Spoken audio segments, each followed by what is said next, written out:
But yeah, for those who are just joining, I hope you've all had a lovely weekend. And it's great to see the sun is still shining. Although it is cold now. It's not as warm as it was No. the weekend, but it's better than rain.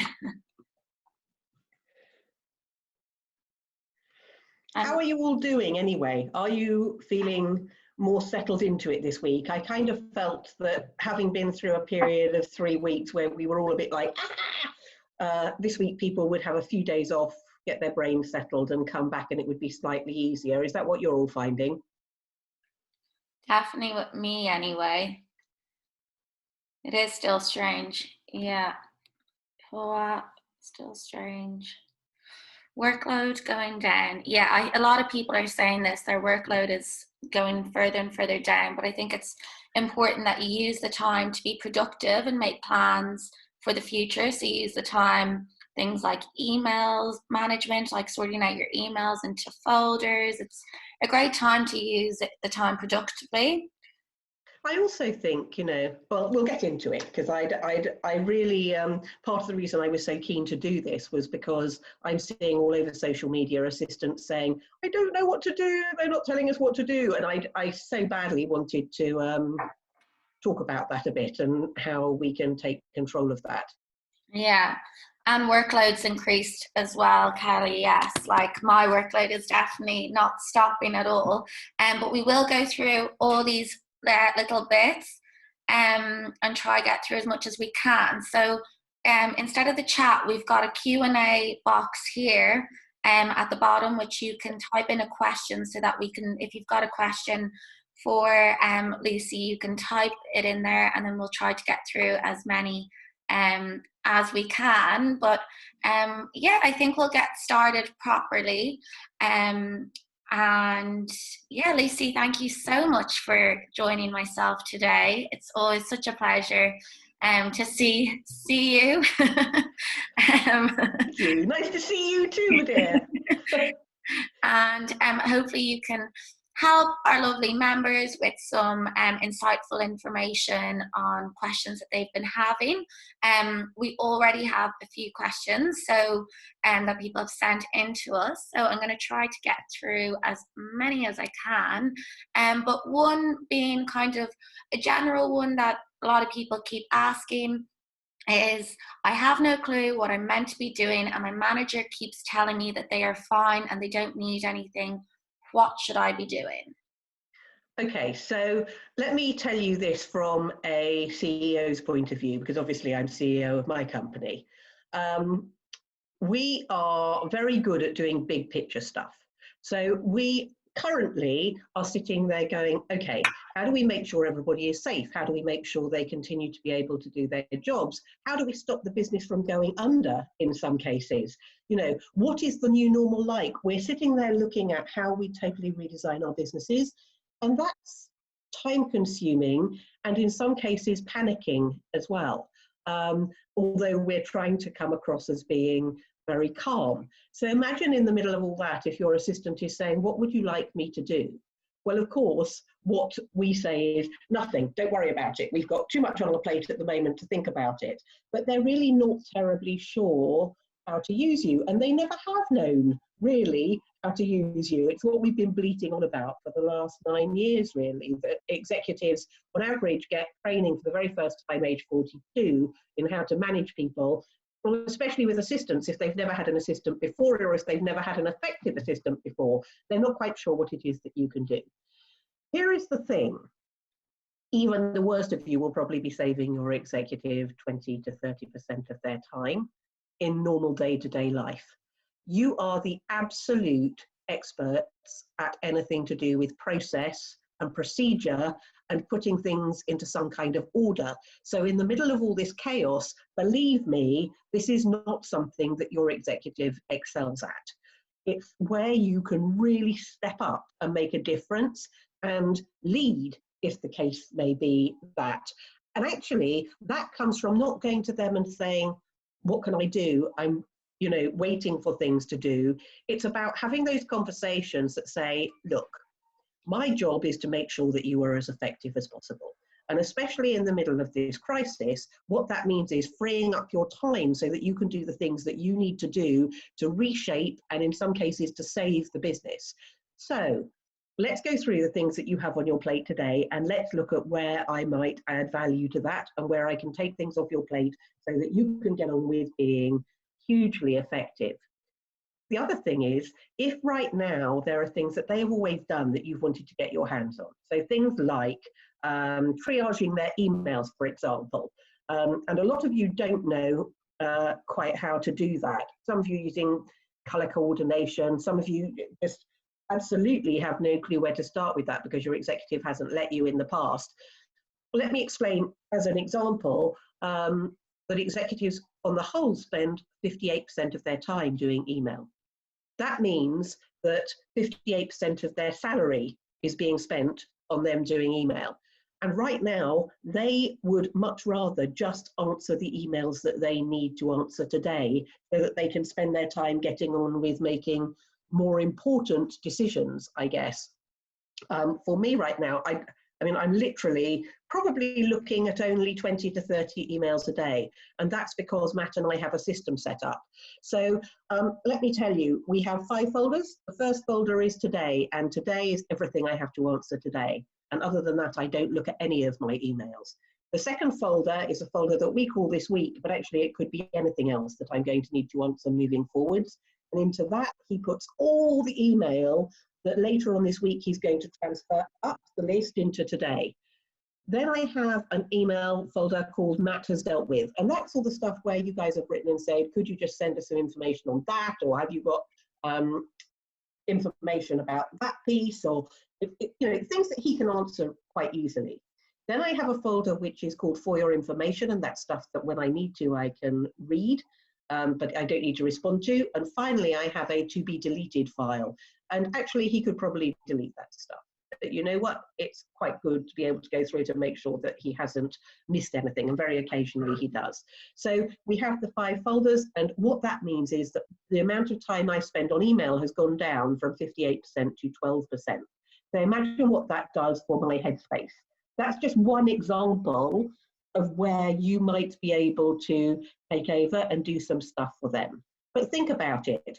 Are they trying to make really difficult decisions whereby you could go and research the history, maybe go look on your CRM system, your customer relationship management system, and put together a briefing document to say, well, this is the history of that client or that situation. Maybe there is some research work you could do. So you could say, why don't I go away and work out who our top 10 highest spending customers were? Especially if you work for an SME, for a small to medium enterprise, that kind of stuff is maybe the things that your executive hasn't had time to do themselves. And actually, it's far, far easier to sell to people who have been your customers up until now. Maybe you want to look at campaigns they're running and what the responses are to those. I don't know. There are a myriad of things that assistants can be doing right now. And if you just get your executive to spend 10 minutes a day talking to you, they don't want to do a big meeting, especially not at the minute. Their brain is in panic mode. But 10 minutes a day to tell you what they've got on their plate so that you can say, I can take some of that off you, here are the things I think I can do, is huge. Or just make a list yourself.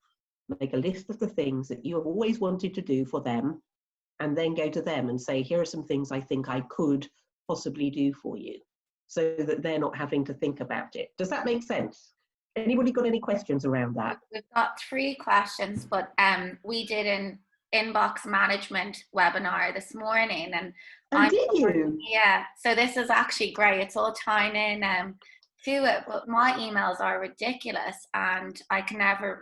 I've really struggled to manage them, and I think this folder, categorizing of, you know, to do today, you know, this week, like stuff like that really helps, because I find I put a lot of pressure on myself to try get back to people as quick as I can. But there are people, like, no one else, you know, ever feels like that sometimes. So I'm loving, the categorizing. I like that. I mean, from my point of view, it just means my head is clear. I know before I go to sleep tonight, I've got 20 to 30 emails, whereas I actually receive 500 emails a day. So, you know. So one person asked, what was number 3? I was the same as well. I got today, this week, and then Matt has dealt with. Matt. So Matthew is my assistant. And so if Matt has answered on my behalf, because yes, there are some things that obviously he's able to respond to on my behalf, and then I don't have to worry about them. So today, this week, Matt has dealt with, for your information and to be deleted. Perfect. The next question is, so I've been asked to reduce my hours by 1 day, which I'm happy to do, but it has been suggested verbally that I should be flexible with my hours, which I read into being working the same hours but with a pay cut.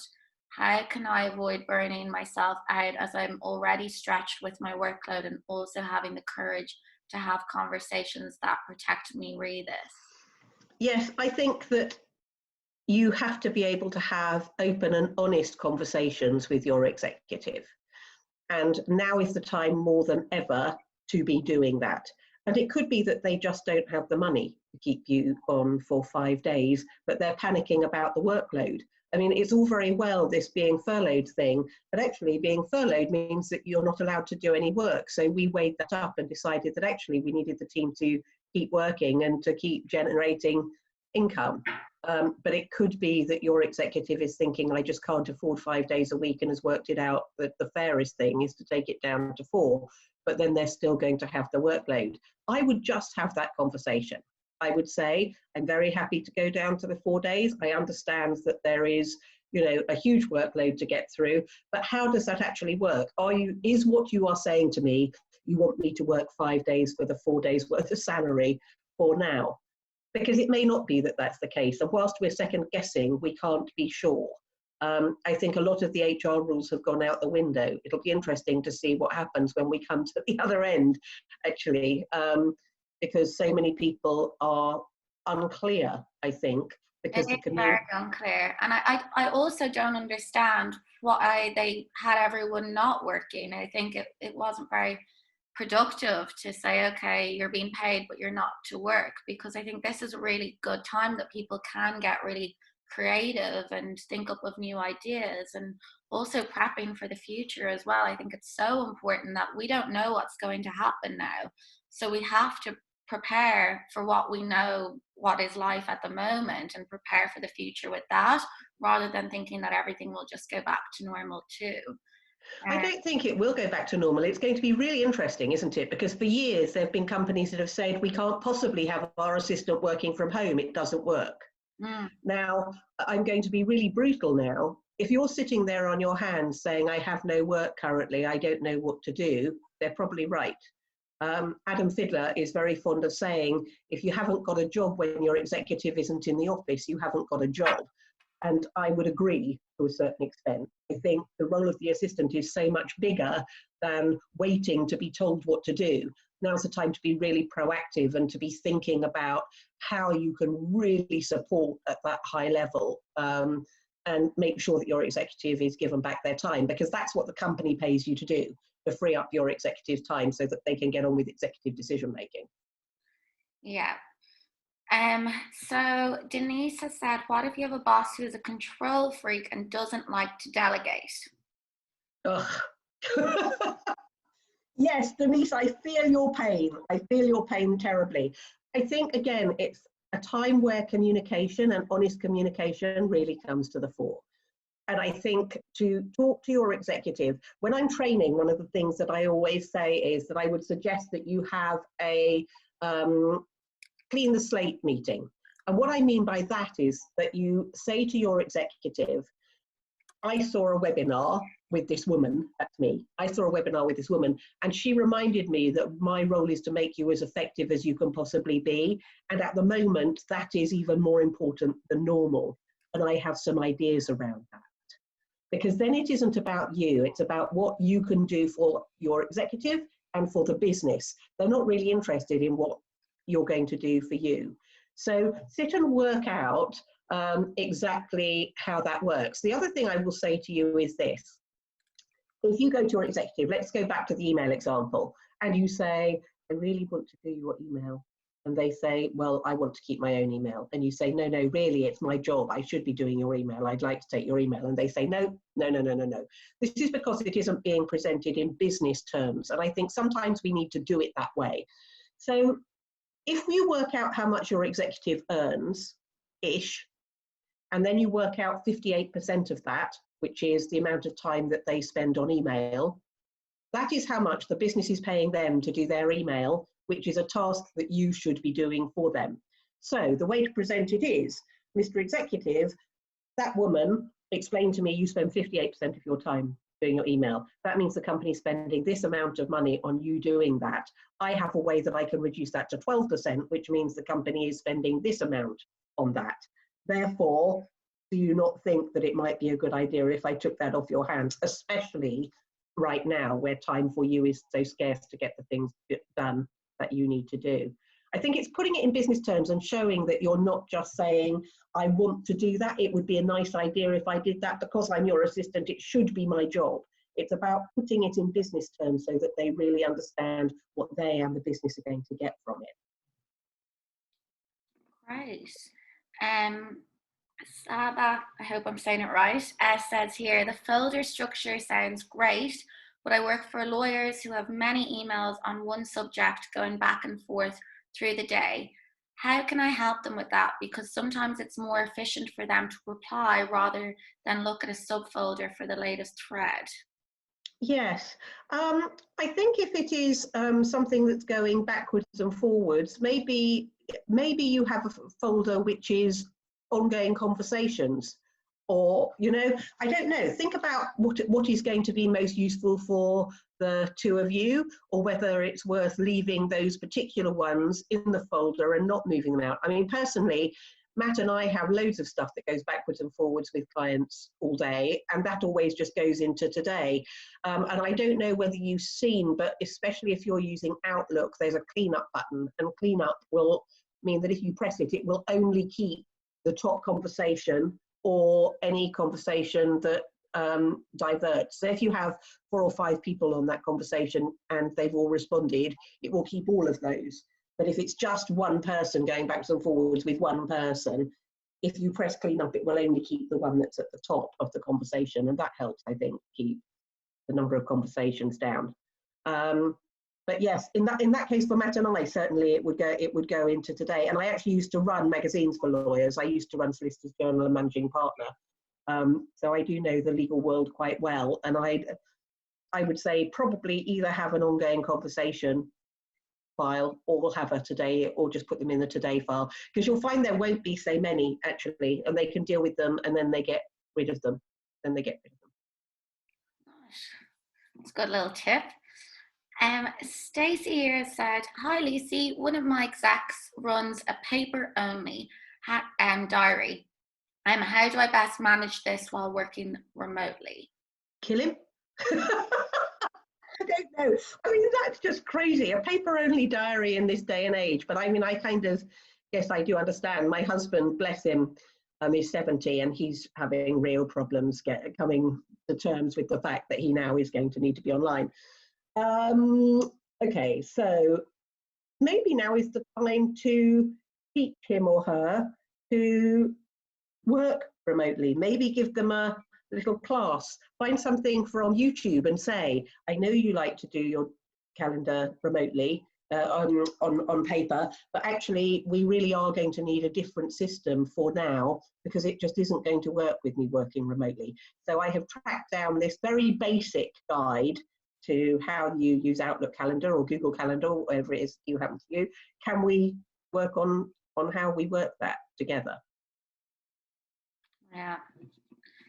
Have to in this day and age, I think. Well, I mean, I think you have to in this day and age, but I think it's a really good example as to how you are able to use this situation to progress, because we've all been talking about learning technology forever, and I've been really surprised at the number of assistants who are saying they didn't know how to use online conferencing tools, or, you know, some of the project management shared tools, all that kind of thing. You know, it's I didn't even know myself how to use Zoom before all this, and now I've got like my granny on it, and, you know, all ages using, like everyone's using Zoom and learning new things every day with it as well, because I do genuinely think that people are going to realize that actually, okay, face-to-face meetings are very important.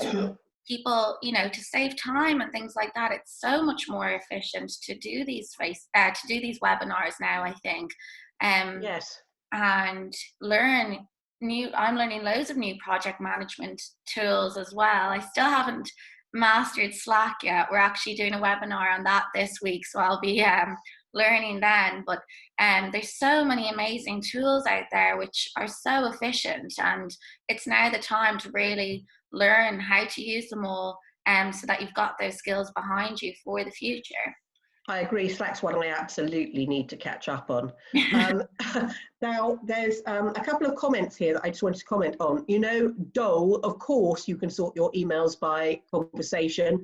You know, sometimes things are so obvious that you don't say them. That sounds really stupid. I just kind of assumed that you knew that you could sort emails by conversation, but on both Gmail and Outlook, you're able to do that. And Paula Harding has very helpfully put a link in there as to show how to view email group by conversation, and obviously if you go into the settings on Gmail you can do exactly the same thing. Katie, I can see that you're saying ask him to send you a photo of next month's diary and then just set up the Outlook to match it. Yes, I kind of get that. It depends on how many appointments he's got though, and how frequently that's likely to change. I mean, I know with Matt and I that we have a system whereby if somebody asks me for a meeting, I will email them back and say, I would love to have a meeting with you. Yes, but the number is my signature somewhere where nobody can see it will have a number between 1 and 5. And if it's a 1, it means book me an appointment immediately. And if it's a 5, it'll be a cold day in hell before you get to speak to me. But that's just our little system between the two of us. It means that, especially at the moment, last week I think I did pretty much back-to-back meetings all week, but he was able to change those and move them around and make sure that it was all really efficient. If he is somebody that has maybe 1 meeting a day, 2 meetings a day, then maybe next month's calendar is going to be easy to manage like that. But I think if he's a normal exec, it's going to be a lot harder to make it flexible than just to be taking a photo and send it. You'd be taking photos every 5 minutes. Sorry, there's questions coming from all places here. So if you can all just try keep your Q&As in the Q&A box and then your comments in the chat box rather than questions in the chat box. And Stacey said back to that, Stacey was the one who asked about the diary, the manual diary. She said, thank you. Yes, have done the tutorial on other platforms, Outlook, MS Teams, Zoom, etc.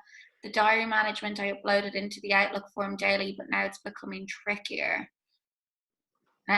So Stacey, a few people have given some suggestions in the chat, like taking getting him to take a photo of his diary every day. Yeah, because actually, I really like Heather's comment here. If anybody says to me they want a meeting, I always say, I'm not being grand, but you're going to have to talk to Matt about that because he will kill me if my calendar is, if I add something to my calendar because he has so much stuff penciled in. And that is actually the truth. But it's a really good excuse for me to not have to go back to people and say, no, I don't want a meeting. That's the other thing. So if he was to just say, you're going to have to talk to my assistant because she manages my calendar, then you could message him on a daily basis, maybe the night before you go to, you clock off, to say, here are your meetings for tomorrow, or, keep him aware if there are things he's got to prepare or whatever. Do you see what I mean? Matt every morning messages me a list of my meetings, even though I have an online calendar, just to say, here are the things you're doing today. So I'm clear. So maybe just get him to hand over all control of that to you and send him a copy every day just by email of what he's got coming up. Matt is also like the dream assistant as well. He's so on the ball. So you're very, very lucky with him as well. I know. I know. Did you see he shaved all his hair off to raise money for the I NHS as saw. well? Bless him. He's bald as a tit at the moment.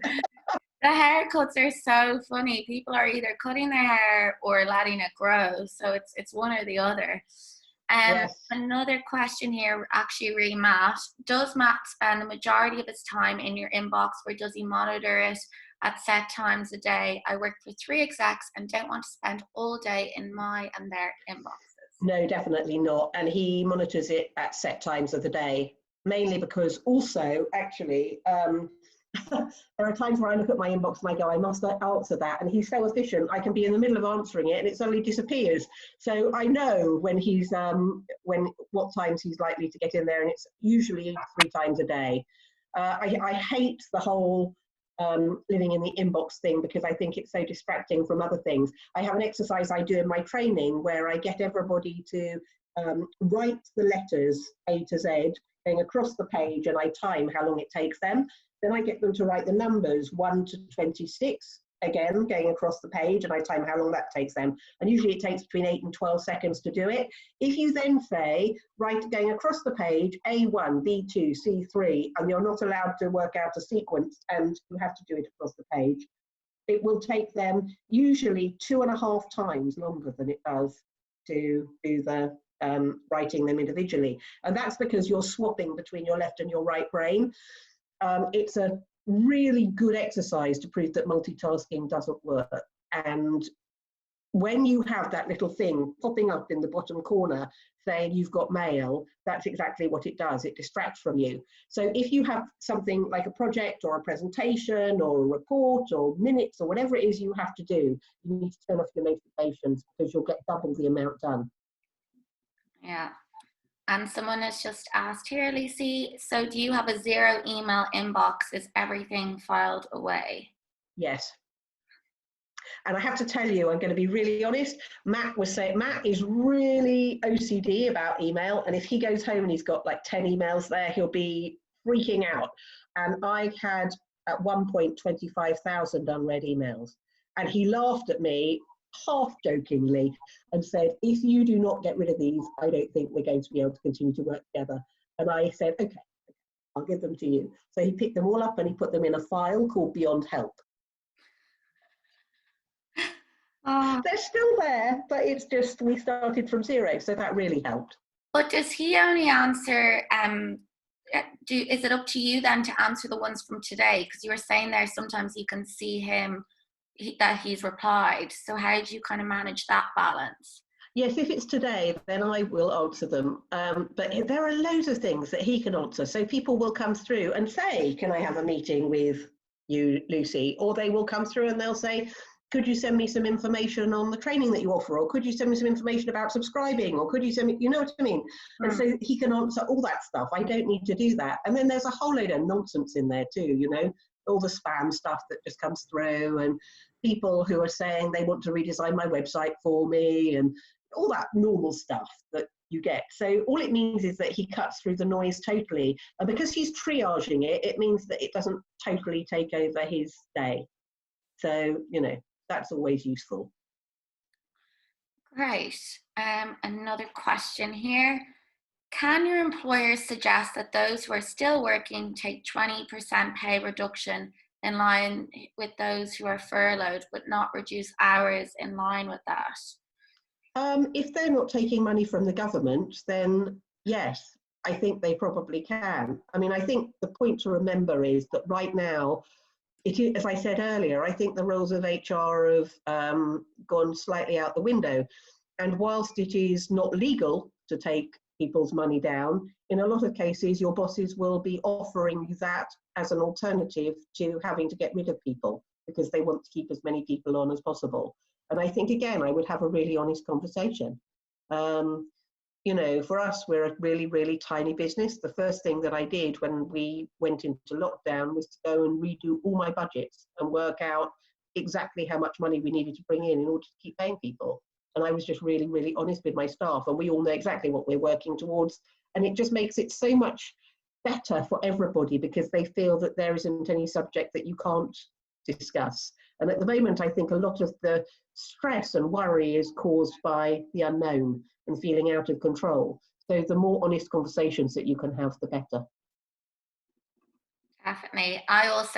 One of the first things I did was looked at all our subscriptions and all the things we were paying for on a monthly basis, and what we could, take a step down and not have, the business price, and just have the normal price, and get rid of all those stuff, and reduce costs by like over £1,000 a month, which was amazing, which has kind of made me think as well, did we really need all these kind of subscriptions? Even we were using an email subscriber for all our emails that we sent out, and it used to be about £400 a month.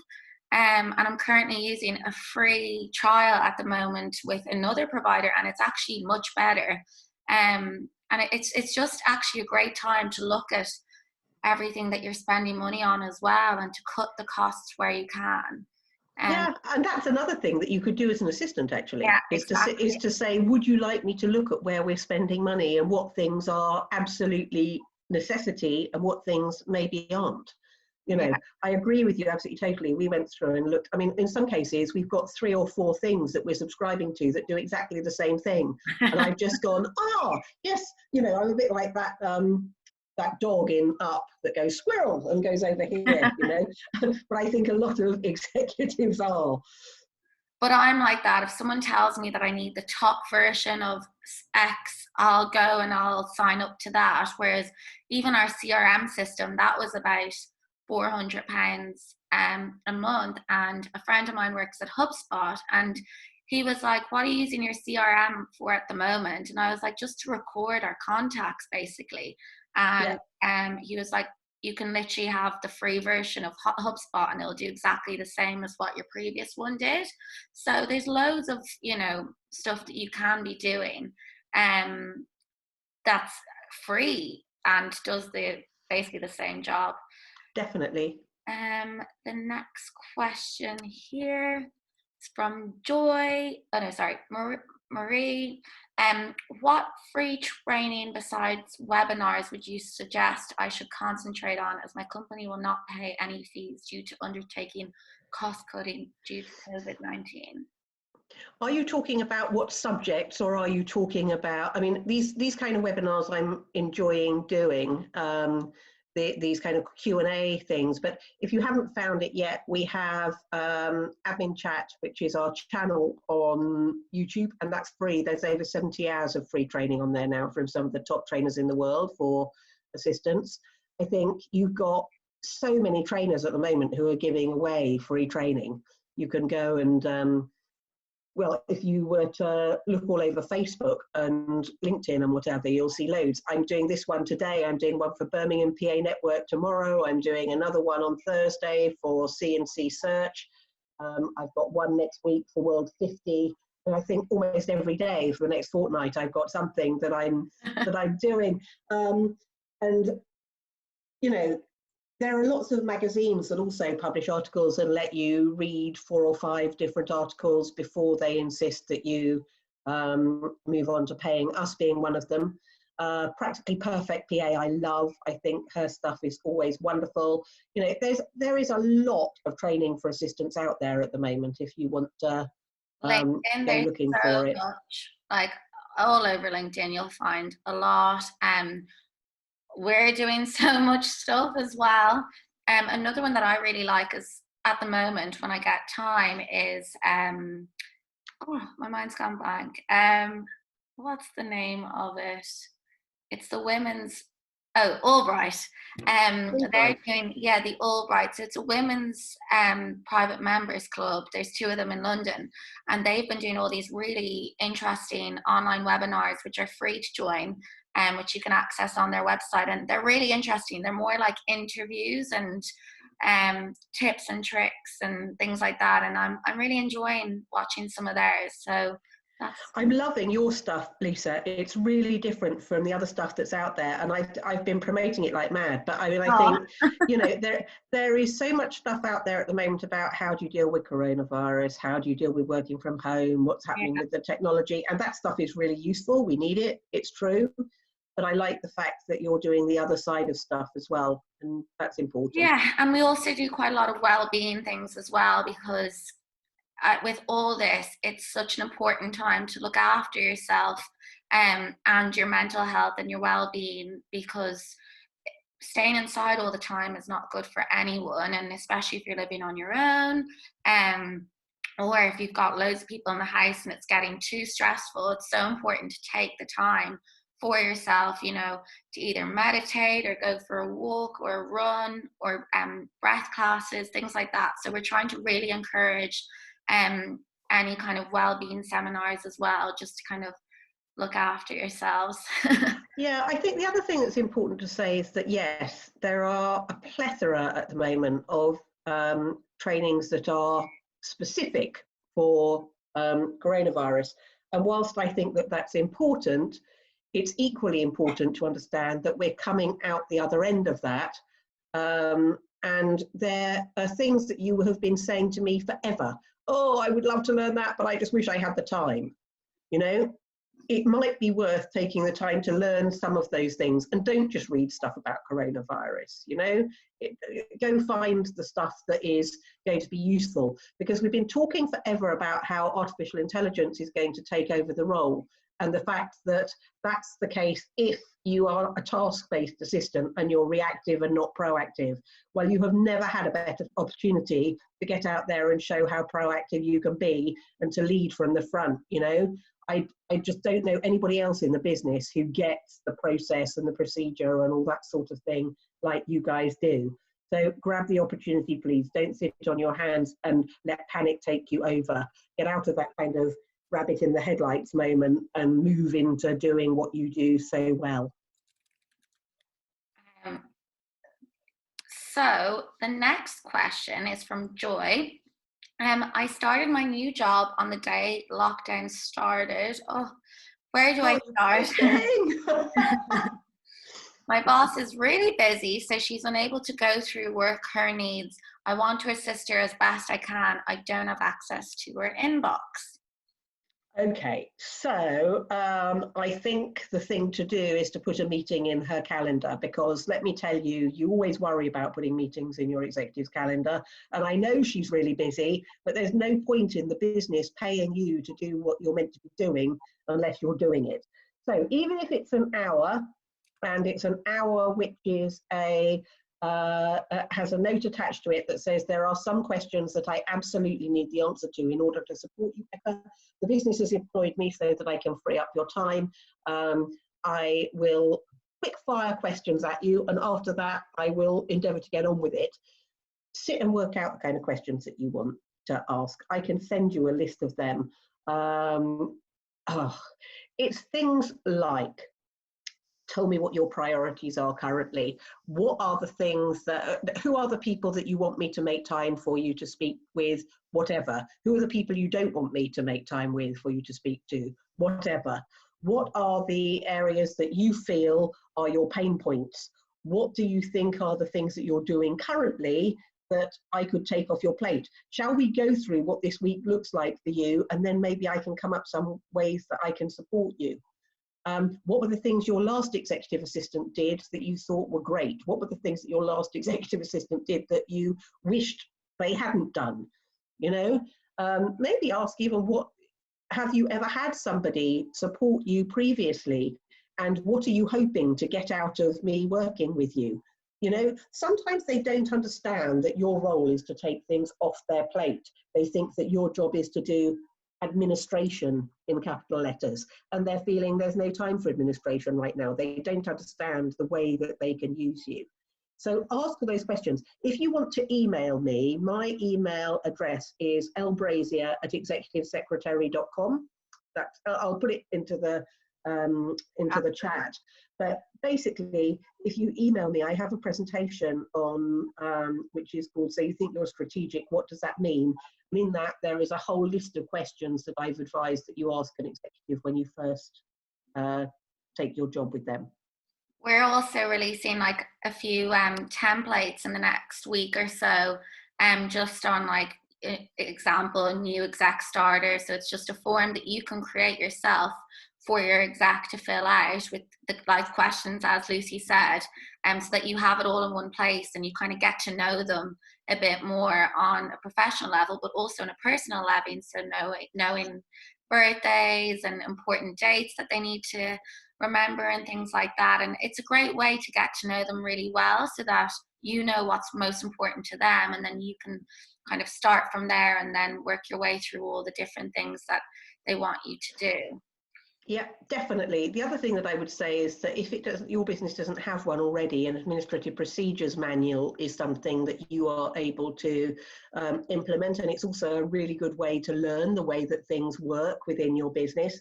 And if you haven't got one of those, or you would like one to put one together, Julie Perrine on her website, allthingsadmin.com, has a template for putting together one of those, and it suggests all the things that you really ought to know in order to make sure your business is working smoothly.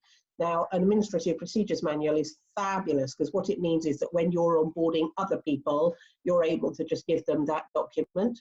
Oh, well done, Helen Rees. I can see you just put the website up there. But yes, it's just phenomenal as a tool, and I know assistants who have got pay rises for putting them together on behalf of their business. It means if you're on holiday, or if you get sick, or whatever it happens to be, and especially in a situation like this, everybody knows how things are meant to be done. But she's got webinars, she's got the template, whatever, it's all free. Go and check it out. Very kindly, Helen Rees has put that up there. Yeah, just to let you know, our elite, everything's available in our app, which is powered by Eugenie, and that's where we manage our elite membership. So our elite membership is donation based at the moment. We do a kind of a guideline of £10 for the next 3 months, but it is donation based, whatever you can do, and we'll send you a follow up if you after this if you want to join. But it's just a way of us to keep going at the moment and to be able to continue to provide you all this stuff. So we're doing our best. Another question here. My question is about diversification in role, as all of our in-house resources are incredibly stretched. I've been doing more and more marketing, as it turns out that I did something once that was good, and now I'm getting asked to do more and more, which is impacting my EA role. Obviously, I want to do as much as I can to help the business, as it's important to my exec, but how do I keep the balance? Okay, so those of you that have heard me speak before know that, again, I've been talking for 9 years about the fact that during the last recession, many middle management were let go, and at that point businesses came to you and said to you, you know how lovely you are, do you think you could possibly pick up some of that stuff that they were doing? And at that point, many of you took on things like HR. 53% of you are now doing HR. Got over 80% of you now doing events, a lot of you doing marketing, some of you doing finance, and actually a lot of assistants now are spending half their time doing more of those middle management things. I think this is no different to that last recession, in that where people are being let go across the business, they are going to come to you and they're going to say, could you just pick this up for a short period of time? There's nothing more permanent than temporary, and I don't think you're going to find it will be for a short period of time. So if you are feeling overwhelmed, I would do a time audit, and I would work out what you're spending your time on. I use time blocking. So I find, okay, I start every day with a to-do list, and then I pick off the things from my to-do list that I absolutely have today and do today, and they go into my calendar, and then I know when I get to the end of the day that I've achieved what I should have achieved. If you are doing that, it's very easy then at the end of the week to send that to your executive, or the end of the month, and say, here are the things I've spent this month doing my time, spending my time on. Here are a list of other things that I was being asked to do that I haven't managed to get to. Can you confirm that I'm doing this correctly? Just so that they can see what you've been given and what you're actually doing. I think quite often they don't know what it is that you're doing, and by time boxing like that, they're able to see very clearly exactly what it is that you're doing in any period of time. In fact, Matt and I share a calendar, and he puts in his tasks, and then when I have a really amazing idea and go, wow, I've had this amazing idea, let's go do this, he looks at me and he goes, yes, okay, where?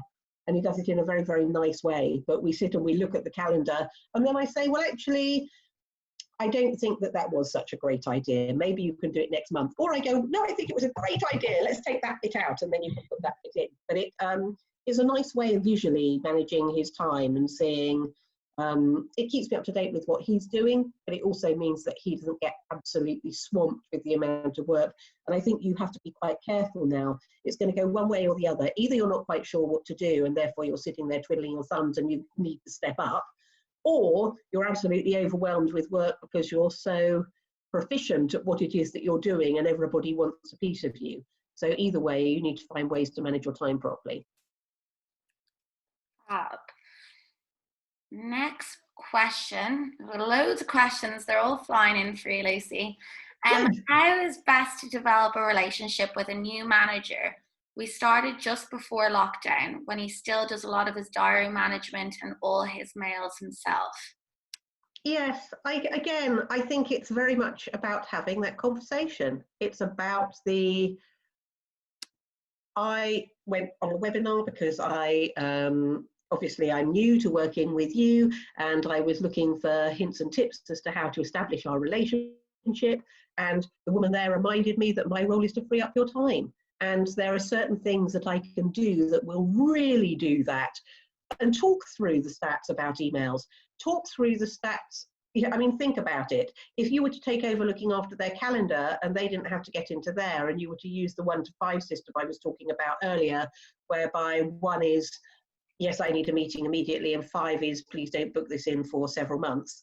The amount of time that both those things on their own would save your executive are absolutely massive. There's a great story that I tell when I'm training, and it's from a guy whose name is Jeff Hoffman. And you don't know Jeff, but you do. He launched Booking.com, so he's worth 58 billion. And he talks on the circuit for assistants a lot, mainly because he says that his assistant, Bobby, was really key to him being so successful. And unfortunately, she died in a car crash about 8 years ago. So he does it to honor her. But he says that he tells lots of stories. But one of his stories is that he went to see a friend of his, Carl, and Carl was an eminent heart surgeon. And when he got there to have dinner with him, Carl was doing his diary. And he said to him, "What are you doing?" And Carl said, "Well, I'm doing my diary." And he said, "But aren't you worth $500 an hour?" Now, Jeff says that if you don't have an assistant, you are an assistant. Just think about that for a minute. So in effect, Carl was paying his assistant $500 an hour to do his diary for him. How many things is your executive doing for themselves that you should be doing for them, because the business is spending their salary on tasks that you should be doing? That's where you work out what it is you should be doing. And I think, as I said, a lot of executives just don't know how to use you. Maybe sit and really think through all the different things that you could do for them in a situation that was absolutely as you wanted it to be, and then go have that wipe the slate clean conversation. My role, I was reminded, is to make you the very best that you can possibly be. Especially at the moment, it's important that you have as much time as possible to do the things that are business critical. I want to free up your time. Here are some ideas that I've had around how I can do that. Very good. Next question. How do you guys cope with an altered routine? How do we cope with an altered routine? Yeah. You mean that because we're working from home? Asya, if you can, yeah. Yes. Okay, so I think Matt and I are quite lucky in that we've actually worked from home now for 5 years. So I'm really, really used to it. We just talk every day. We are on WhatsApp, and the team is also on WhatsApp, so we chat all the time. We share information. It's just like an ongoing conversation, really. Very much the same as if he was sitting in the same room as me. I guess I was really lucky because I had an amazing assistant right at the beginning of my career as a publisher when I was 29, and she really taught me how to use her. And I think that is the secret. You have to remember that you're the expert at being the assistant, they aren't. So really, you need to teach them how to use you, because that's what the business is paying you for, to make them usually successful. I work so closely with Matt, really, and he knows that we can have conversations about anything as we're moving along. And quite often, just as I'm thinking about something, I'll whiz him a WhatsApp and say, remind me to talk to you about this. And we do meet every day for at least 10 minutes. But you know, I'm one of the, I'm not going to get into talking about personalities at the moment, but my personality, because I could go really into depth about that, but my personality is very much somewhere in between being be quick, be fast, be done, I'm bored now, get out, I need to get on with doing what I'm doing, and wow, this is also amazing. Depending on what kind of day I'm having. So for me, the idea of doing an hour sitting with my assistant and going everything in detail is kill me now. But I love doing 10 minutes a day, you know, we get together for 10 minutes, we go through all sorts of different things. And again, in that, so you think a strategic presentation, there is a whole list of things that you can talk about in your one-to-ones. And because you do it every day, it is really quick. It's just what changed since yesterday, really. And I guess because we're talking during the day too. That works. One other thing I really ought to say to you is, well, I want to pick up on what Heather said, which is that your meeting with your executive is the most important meeting they will have today. I couldn't agree with that more. And if they don't understand that, then it's down to you to have to make them understand that. Because honestly, the best of you should be saving your executive 80% of their time. That's 80% of their time that they're now going to be able to spend on all the things that are going to save the business, or that are going to make you more money, or that are going to close amazing deals, or, you know, get out there and really do your stuff. You know how to do this. You're waiting for permission. You don't need it. Really grab the opportunity. The other thing I will say to you is that next week is Administrative Professionals Week. I don't know how many of you are aware of that. It's an American thing, but in America, after Mothering Sunday and the religious festivals, it is the biggest celebration in America, and all the shops are usually full of cards and they all get taken out to dinner and all sorts of things. But we do all sorts of stuff for Administrative Professionals Week, and there will be stuff every day. We are doing a whole campaign this year, which will kick off at the end of this week, which is #HelpUsHelpYou. And the idea around that is that we are going to be giving you tools so that you can have those conversations with your executive. But I have written an open letter to the CEOs of the world to say to them, if you don't know how to use your assistant, this is how you do it, and this is why that's so critical right now. So watch out for that, and you can share that. We have a Zoom background, which is in the process of being at the designer, which says, help us help you at the back of it, in the hopes that, well, it looks like a very nice home office, and then it's got the hashtag on it, because we know some of you are operating from home offices that maybe you would rather your colleagues didn't see, A. B, we're hoping that the help us help you will mean that your executive goes, what does help us help you mean? And then you're going to be able to explain that actually you could do so much more for them, and that this whole campaign is around stimulating that. And the other thing we're going to be doing is putting out a video, which is a very short video, but it's for you to send to your executive from me, that says, this is how you best use your assistant. It will be no longer than 10 minutes, but I'm hoping it's something that you're going to find really useful when it comes to speaking up if you can't find the right words to do it for yourself. Wow, well, you'll have to share with me so I can share it with all our members as well. That's a really, really great incentive, and it sounds very exciting. You're getting lots of comments there. We still have quite a few questions.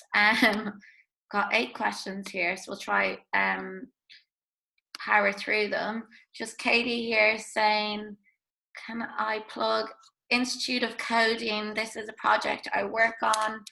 In our catalog, there are lots of free online digital skills courses, everything from taster sessions through to full master courses. I will put this in the chat box for people. I will definitely take a look at that, because at the moment we're building our new website and I wish I was a coder. So let me tell you, if you look at the top 10 skills that the World Economic Forum is saying that you're going to need past 2022, coding is one of those top 10 skills, around, as well as things like critical thinking and complex problem solving and creativity and all those other good things. It sounds really dull, It's the Future of Jobs report from the World Economic Forum, and it sounds like it's going to be heavy, but actually it's not at all. And it's a really interesting report. If you want to go and look at how you protect your job moving forward and the things you really need to get into, that's your report to go have a look at. The next question. I've been asked to create a how-to full of everything I know from my role so that someone can pick up my role if I'm off poorly. I'm not sure where to start. Any ideas? How much knowledge do I assume someone might have? None is the answer to that. So start from really basic, because you never know. If they get a temp in, you don't know how long that temp will have been working. We're back to the procedures thing, really, from Julie Perrine. And in her procedures, she has everything all the way through from ordering paper and how you sort the mail in the morning, through to how your executive wants their travel itinerary presented, or how reports should be structured, or expense payments, or, you know, all that stuff. So go take a look at that template. Another tip that I do is I do a lot of stuff in my head, and then I'm like, I can't get my team to help me with this because only I can do it. So we organized a big wellness summit this year, and I couldn't get my team to do a lot of the work because I was like, it's just easier if I just do it. But what we did do was we planned the whole thing on Trello, which, if you're not familiar with Trello, it's a to-do list platform. It's free to use.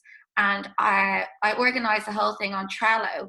And once you've kind of done something, you kind of click it and you archive it.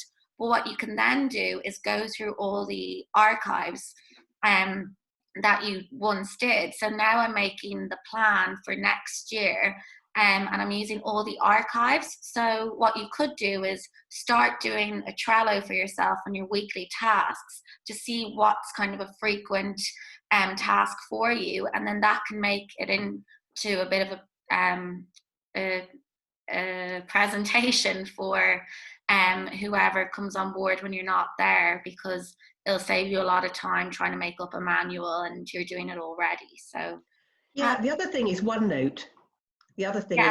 So I know that Julie has a whole session on how to do an administrative procedures manual on OneNote, so that people can all over the business can find it. And of course, if you're on Microsoft Teams, that works beautifully. Yeah, we did a webinar on OneNote last week. So again, in our back end, you can access that. I'd actually never used OneNote before. I'm very much Gmail. So it was really insightful to learn a bit about that. Yeah, fantastic. Question. Bucci, started a new job when many of my fellow EA and PA peers are being made redundant or furloughed. How can I remain positive and support my CEO and be more productive in a completely new industry? So you start a new job. Okay. So this lady has just started a new job, and there are other people who've been let go within the same business. So she's trying to remain upbeat. Does this sound correct? I think that's what you're saying? Or other PAs and EAs that she knows. Yes. Do you know, I think, as I said, everybody's situation is going to be different. Yes, there are going to be people who are going to be laid off. Yes, there are people who are going to be furloughed. But actually, it is a time where assistance can be really indispensable. And I feel that we have been fighting, and I don't use the word loosely, for 9 years to show businesses your worth. And you keep saying to me as assistants, how do I convince them of my worth? How do I show them? How do I find the opportunity to show them what I'm capable of? That time is now. That time is now. So really embrace it.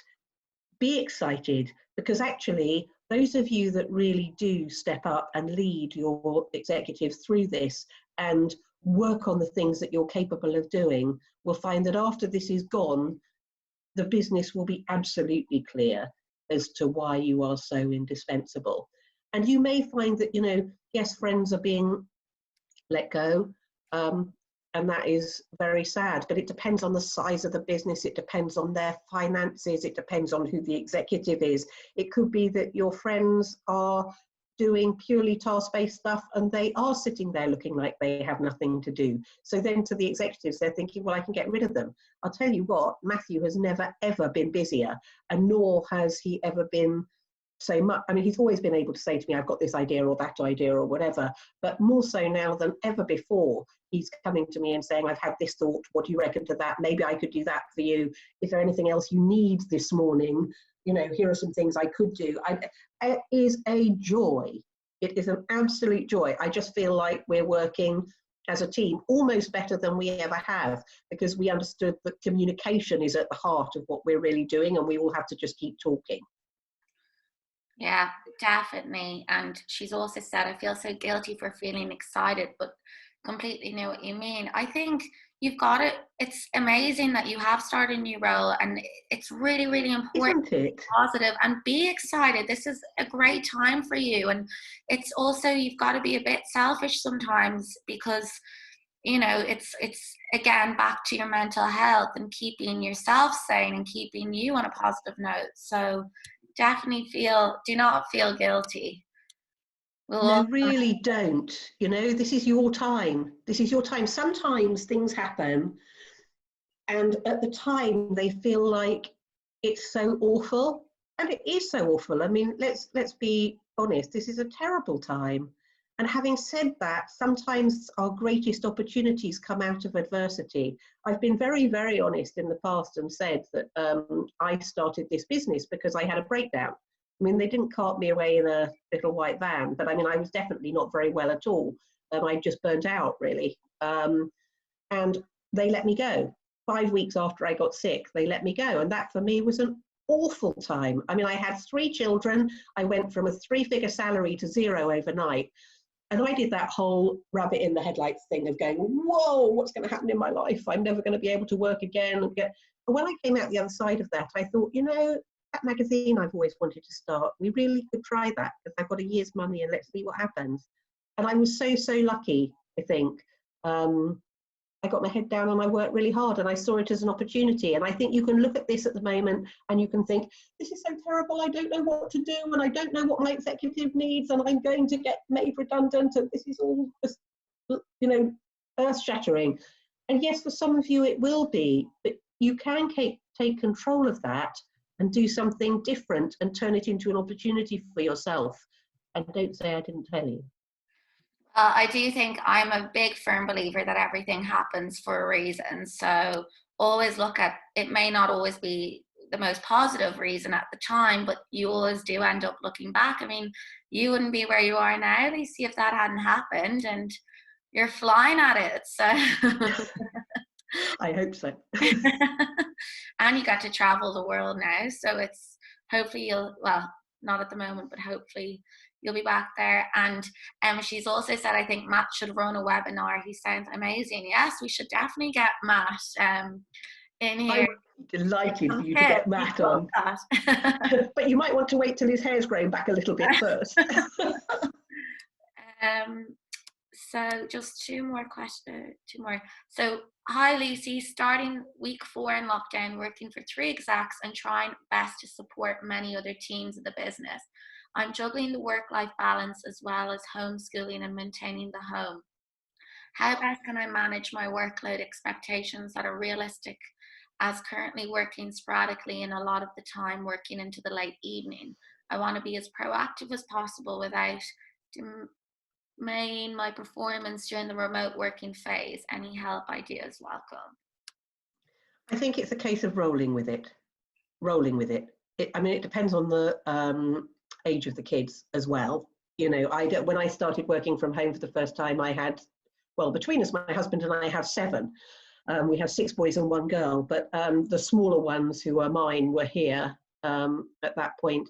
And I can remember vividly closing a 60 grand deal from the cupboard under the stairs. Which, I know you can relate, Lisa, you know, you work as a way you can, but I think you have to be kind to yourself.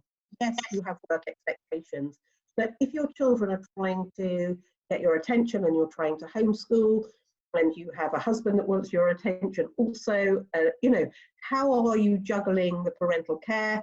Are you able, if they are slightly older, to set times and say, well, look, I've got an hour and a half's work to do, and you husband go and look after them while I do my hour and a half, and at the end of that I'm going to take an hour out so that we can do stuff with the kids. And then we get, if they are very little, then it could be that you are just having to go with the flow with them and work later into the evening. And maybe that's a conversation you have with your executive. I am here for you. I will get the same number of hours done that I do normally, but it won't be at set times because I can't do that if I've got kids that I've got to support as well. But I tell you what, there is nothing more stressful than physically. It's bad enough as a mother anyway, having kids and working and feeling constantly guilty that they're not getting your attention, and feeling constantly guilty that you're not giving work your full attention either. When that is physically the case and you're all on top of each other in one house. I mean, my husband is 27, my eldest son is 27, and he still lives with us, and I absolutely adore him. But there are times where I'm writing at the moment and he will walk in and say, do you want a cup of tea? And and I'm just like, so goodness knows when you have small children how difficult that is. Yes, Helen, Duncan does look really great for 27.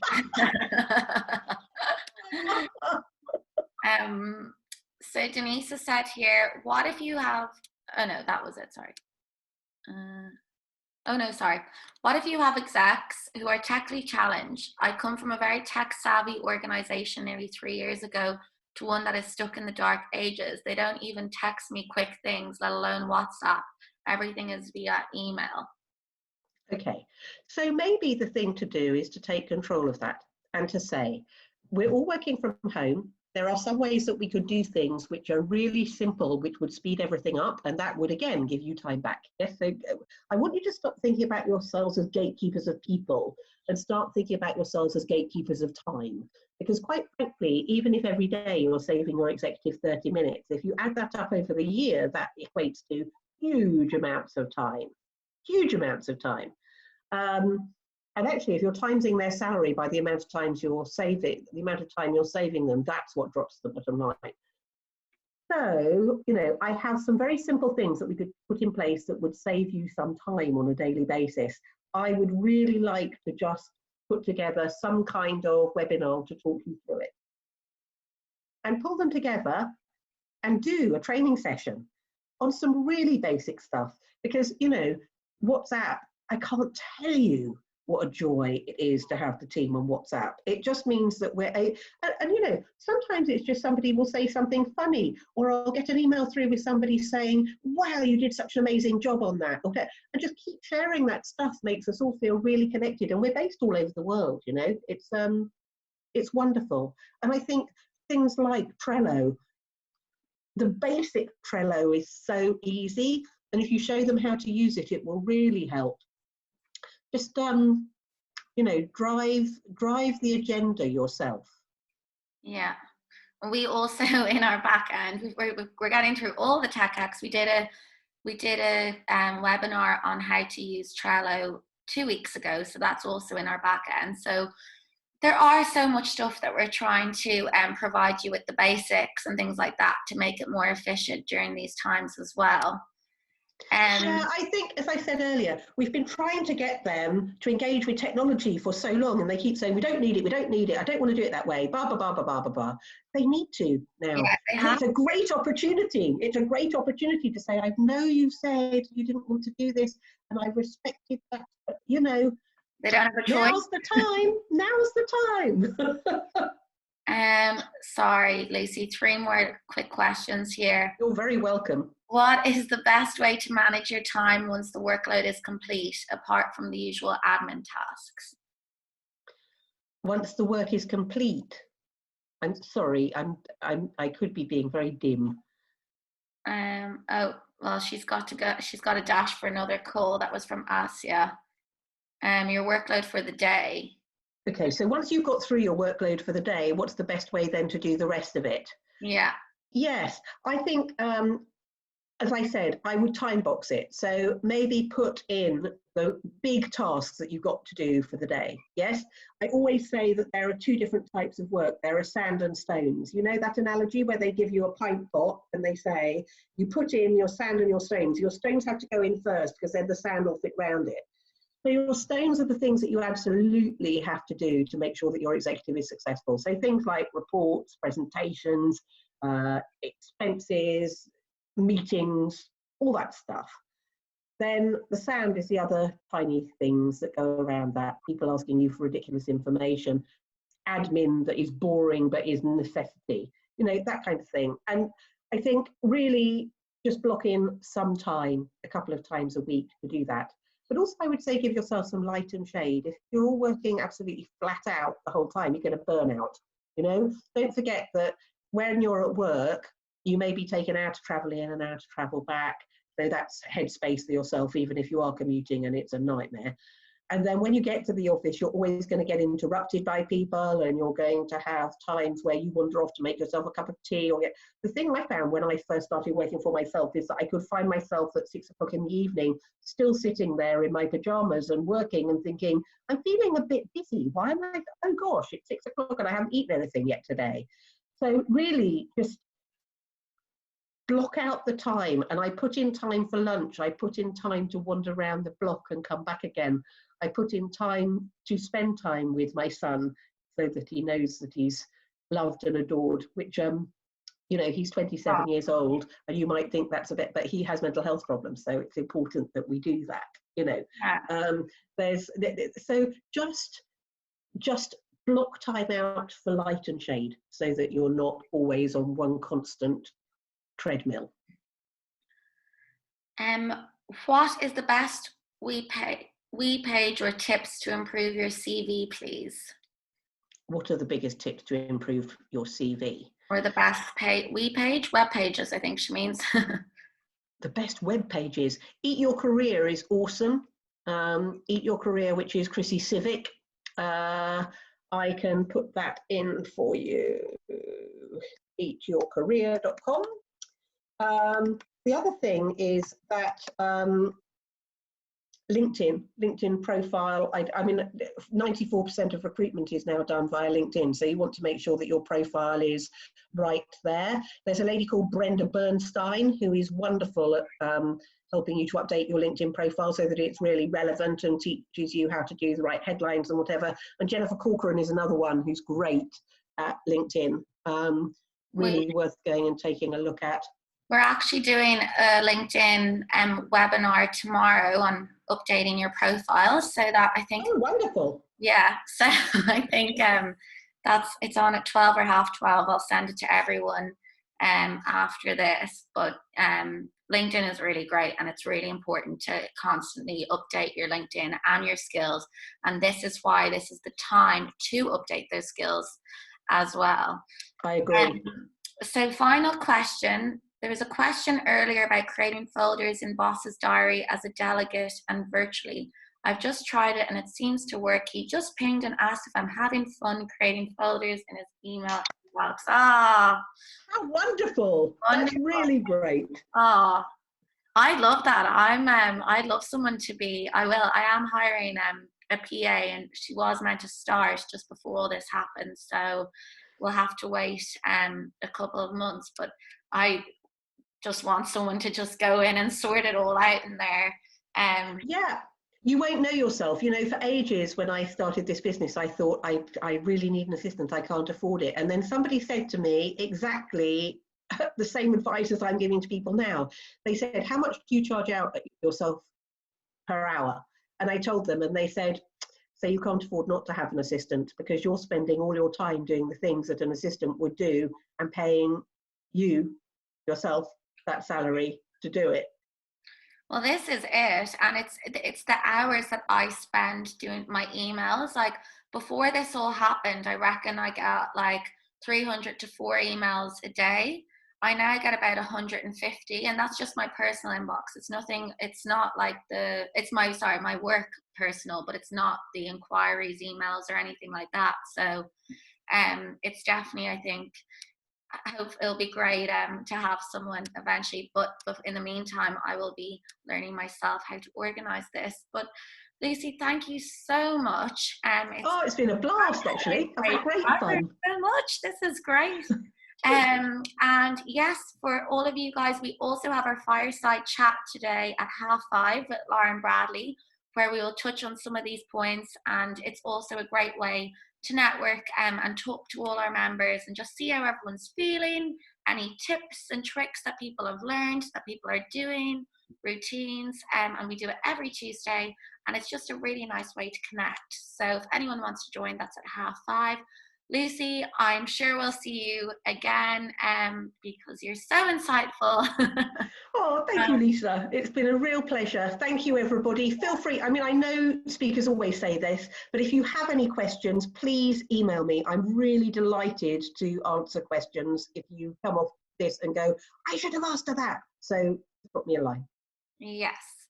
Well, thank you again. Someone said I should get Matthew's brother as my PA. Get Matthew the second would be amazing. He's superhuman. Yep. In fairness to him.